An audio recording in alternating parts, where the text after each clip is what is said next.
अच्छा शौकत मैं ना बड़ा एक तेन लतीफा भी होएगा नज़म में सुनाने तो पहले गल इस नज़म का एक शेर है अच्छा जी वे वो कित्थे गईयां उधर वो कित्थे गए विराग मेरा एक पल नज़र ना आवना तेरा रातां कढ़नी जाग वो ना मैं नज़म लिखी ना तो मेरे वालों वारस लै गया तो वारस ने अगर कि खतां का जमाना सी अच्छा जी टैलीफोन तो होने नहीं सन तो उन्होंने किसी खाद दे विच वो शेर वापसी ते घल्लिया तो मैनू आंदा रोवें शायर बनने नूं अच्छा ਇਹੋ जी शायरी ਜਿਹੜੀ ਇਹ कर ਹਾਂ ਆ ਵੇਖੋ शेर तो है ना ਹਾਂਜੀ शेर तो है ना मेरा ही शेर मैनू सुना के ना आंदा इहो जी शायरी कर मैं क्या मेरे को नज़म तेरे अल गई है तो विचों तू आख्या वो मैं हुण सुनाउणा मैनू गल नज़म आई अगे तो मैनू याद आ गई है मैं कित्थे कूकां जाके मैं किनू दसां हाल जिवें तू कीती है सोहणिया इंज करदे नहीं लजपाल तैनू भुल गए कौल करार सब जेड़े कीते मेरे नाल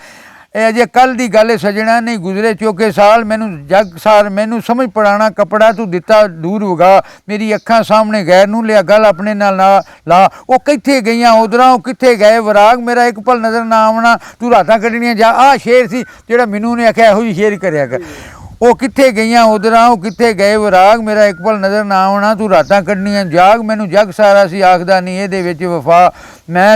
मैं अपना तेनू जानिया तू लाया मैनू दा तू पैरां हेठ मधोलिया मेरे प्यार दा सजरा फुल मेरी हसदी वसदी जिंदगी तू कर छड्डी है गुल तू डंग टपाऊ यार सा मैं समझिया सी कुछ होर मेरे दिल दे विच खलूस सी तेरे दिल दे विच सी चोर तेनू यार मुबारक सजरे जेड़े देवन रजवा प्यार नाले तोड़ नभावन यारियां ना छड़ जावन विचकार हुण भुल जा मैं सारियां ना कर तू एडे वैन जिन्ना दिते दर्द अनोखड़े वो शाला सुखी रहन जिन्ना दिते दर्द अनोखड़े वो शाला सुखी रहन।